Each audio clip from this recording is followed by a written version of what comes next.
നിങ്ങളെല്ലാം ഹാലോവിനെ കുറിച്ച് കേട്ടിട്ടുണ്ടാവും.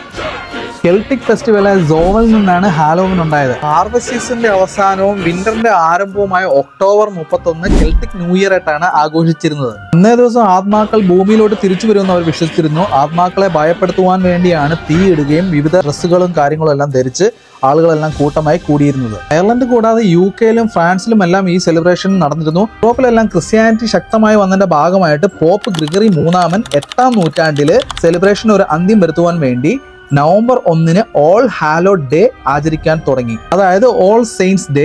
അതിന്റെ തലേ ദിവസത്തെ ഹാലോ ഈവ് എന്ന് അറിയപ്പെട്ടു. അങ്ങനെയാണ് ഹാലോവിൻ എന്നുള്ള വേർഡിന്റെ ആരംഭം. ടർണിപ്സും പൊട്ടറ്റോയും ബീട്രൂട്ടും ഒക്കെ ആയിരുന്നു ഐറിഷുകാർ ലാൻഡ് ആൻഡ് കാർബിയാനായിട്ട് ഉപയോഗിച്ചിരുന്നത്. 19-ാം നൂറ്റാണ്ടിന്റെ ആദ്യത്തോടുകൂടി ഗ്രേറ്റ് ഫാമൈൻ ഉണ്ടായ സമയത്ത് അമേരിക്കയിലോട്ട് മൈഗ്രേറ്റ് ചെയ്ത ഐറിഷുകാർ ഈ സെലിബ്രേഷൻസ് അവിടെയും കണ്ടിന്യൂ ചെയ്തുകൊണ്ടേയിരുന്നു. ആഘോഷത്തിന്റെ അപ്പുറത്തേക്ക് ആക്രമണങ്ങളും കാര്യങ്ങളും നീണ്ടപ്പോൾ അവരെ സോപ്പിടാൻ വേണ്ടിയാണ് ട്രിക്ക് ഓർ ട്രീറ്റ് എന്ന് പറഞ്ഞ സംഭവത്തിലേക്ക് അമേരിക്കക്കാർ കടന്നത്.